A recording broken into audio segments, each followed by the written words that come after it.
देना चाहता हूं वो है आपके विश्वास को कमजोर ना पड़ने दें। Do you know that your faith can become weak if you don't do anything with it? क्या आप जानते हैं आपका विश्वास कमजोर पड़ सकता है अगर आप उसके साथ कुछ ना करें तो? Right? Just because you received a measure from God does not mean that your faith is going to stay stable. सिर्फ इसलिए कि परमेश्वर से एक माप आपको मिला है विश्वास का, इसका यह अर्थ नहीं कि वो विश्वास उतना ही रहेगा। You will have to feed your faith consistently for it to stay vibrant. आपको अपने विश्वास को निरंतर खिलाते रहना पड़ेगा ताकि वो जीवित रहे। So many Christians feed themselves 3 hot meals every day, बहुत से मसीह अपने आप को 3 गरम मील खिलाते हैं, but 1 cold snack a week. लेकिन हफ्ते में एक बार अपने विश्वास को खाना खिलाते हैं ठंडा, And then they feel, why is our faith weak? और फिर कहते हैं कि हमारा विश्वास कमजोर क्यों है? Faith has to be fed. विश्वास को भूख लगती है, उसको खिलाना जरूरी है। Like your bodies have to be fed. जैसे आपके शरीर को खिलाना जरूरी What है। will happen if you will not feed your bodies? क्या होगा अगर अपने शरीर को आप खाना देना बंद कर दो? Your bodies will become weak.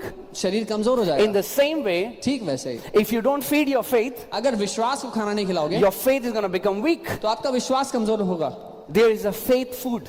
विश्वास का एक भोजन है। Do you know what the faith food is? जानते हैं क्या है वो? The word of God is the food of faith. परमेश्वर का वचन विश्वास का भोजन है। Amen. You have to consistently feed the word to your faith for it to stay alive and strong. आपको लगातार वचन अपने विश्वास को खिलाते रहना पड़ेगा ताकि वो हष्ट पुष्ट और बलवंत रहे। The Bible says that faith comes by hearing, Bible कहती है विश्वास सुनने से आता है, right? And the Bible also tells us that faith becomes effective by acknowledgement, by speaking. और बाइबल ये बताती है कि विश्वास कैसे कार्यशील होता है या प्रभावशाली होता है, वो है जब हम जान ले कि हमारे अंदर क्या है। So there has to be a continuous inflow and there has to be a continuous outflow. तो निरंतर हमारे अंदर कुछ बहता रहे जिसके द्वारा हमारे द्वारा कुछ बहता रहे बाहर। Amen. You have to consistently hear the word and you have to consistently speak the word for faith to remain active in your life. आपको निरंतर वचन को सुनते रहना है ताकि आपको विश्वास मिलता रहे और बराबर बोलते रहना है ताकि वो विश्वास काम करता रहे। Let me say it this way. मैं ऐसे कहूंगा, if you become low on your hearing, you're going to become low on your speaking.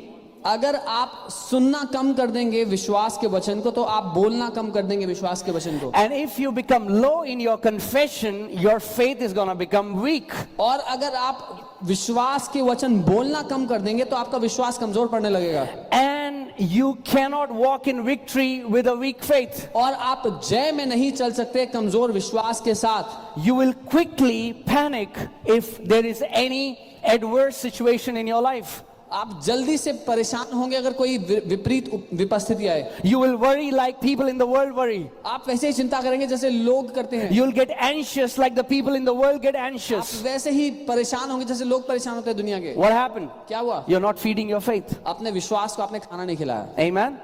That's why the Bible says faith comes by. इसीलिए वचन कहता है विश्वास सुनने से आता है। Faith comes by hearing. It's a continuous process. As long as you are hearing, as long as you are under the word, faith remains strong. मतलब विश्वास आता है सुनते रहने से। जब तक आप सुनते रहेंगे वचन के अधीन रहेंगे आपका विश्वास बलवंत रहेगा।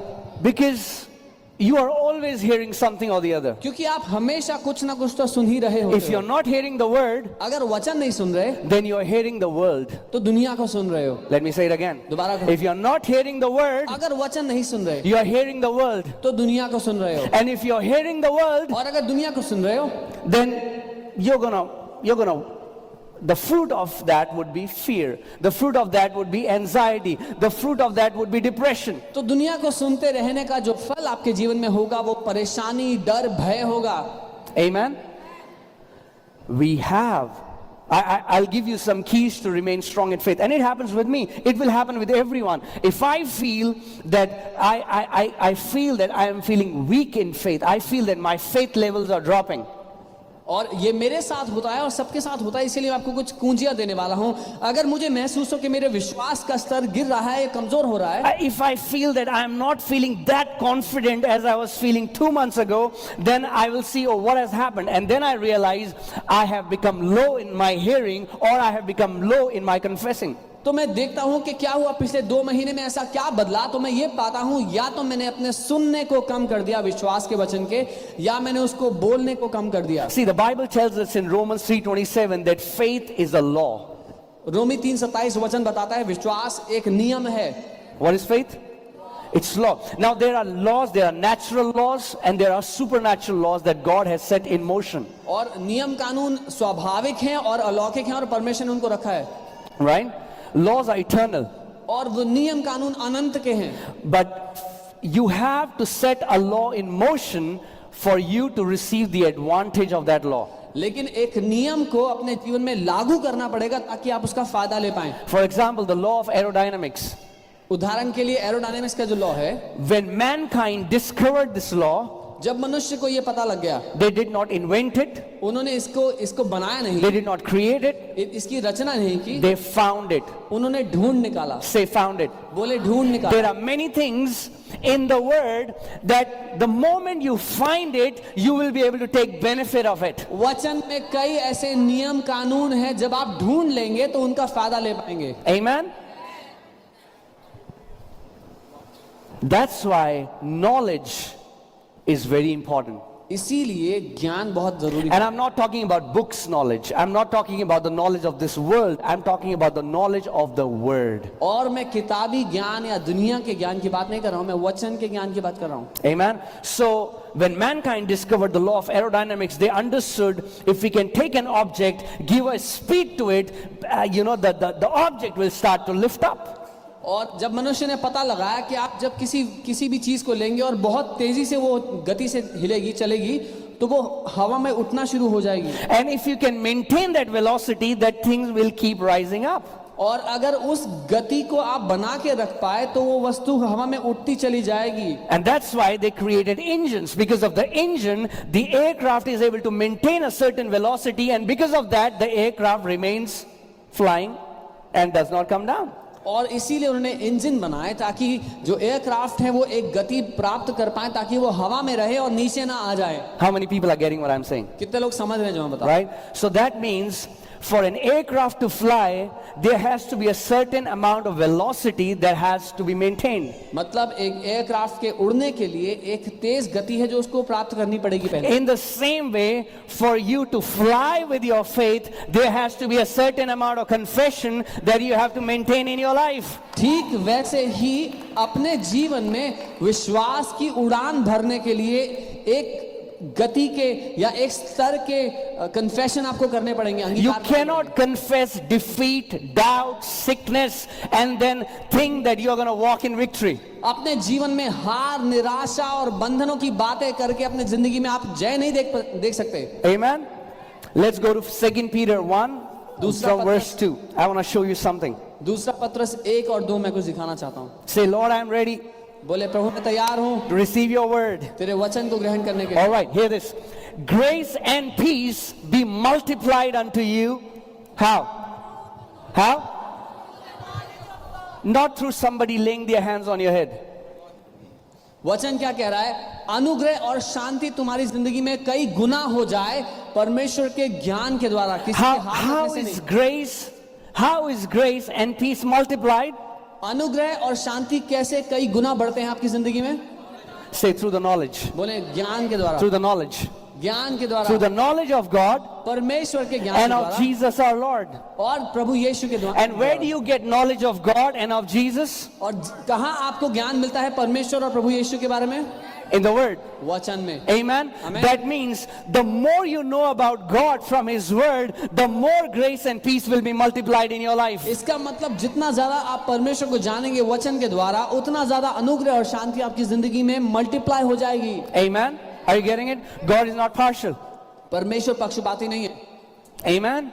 If that means, as I was telling you about this law, the more you discover who God is and who you are in Christ, the more you will walk in grace and peace. जितना आप जान लेंगे कि मसीह कौन है और आप कौन है मसीह में, उतना आपकी जिंदगी में अनुग्रह और शांति Now होगी। people don't like such kind of messages. अब लोगों को ऐसे संदेश पसंद Why? नहीं आते। Because it puts a level of responsibility on you. क्योंकि इसमें एक स्तर की जिम्मेदारी आपके ऊपर आती है। Because so many Christians say, oh brother, God is sovereign. He does what he pleases. क्योंकि कई से मसीह कहते हैं परमेश्वर तो जो चाहता है वो करता है, Whatever he wants to do, he will do. जो वो करना चाहेगा करेगा। You know, I'm just putting a filter. मैं अपनी बात I don't want to say anything. रोक कर कह रहा हूँ क्योंकि मैं खुल कर Sometimes I feel like, oh man. Turn to your neighbor and say, neighbor, अपने पड़ोसी को देखे कहे पड़ोसी don't be ignorant. अज्ञान मत रहना, Don't be ignorant. अज्ञान मत रहना। You cannot be ignorant of the word of God and walk as a champion. परमेश्वर के वचन के बारे में अज्ञान रहकर कोई जयवंत जीवन नहीं जी सकता। God cannot bless ignorance. परमेश्वर अज्ञानता को आशीष नहीं दे सकता। You know why? पता है क्यों? Because everything that God does for us is received through the knowledge of God. क्योंकि जो कुछ परमेश्वर हमारे लिए करता है वो ग्रहण होता है परमेश्वर के ज्ञान के द्वारा। So there is a level of responsibility on your shoulder. तो आपके कंधों पर जिम्मेदारी का एक Not बोझ going है। to WhatsApp, brother, sister, pray for me. और वो बोझ ये नहीं व्हाट्सएप पे जाएं, भाई बहन मेरे लिए प्रार्थना Yes, करना। your brother and sister will pray for you. हाँ, आपके भाई या बहन प्रार्थना करेंगे आपके लिए। But you have to know who God is and who Jesus is yourself. लेकिन आपको जानना पड़ेगा कि परमेश्वर कौन है, प्रभु यीशु कौन है। That means you will have to take out time. इसका मतलब आपको समय निकालना You पड़ेगा। will have to take the dust off your Bible अपनी बाइबल से मिट्टी झाड़ना पड़ेगा, and open it उसको खोलना पड़ेगा and dedicate time to know who God is through His Word. समय निवेश करना पड़ेगा कि आप जान पाओ कि प्रभु है कौन।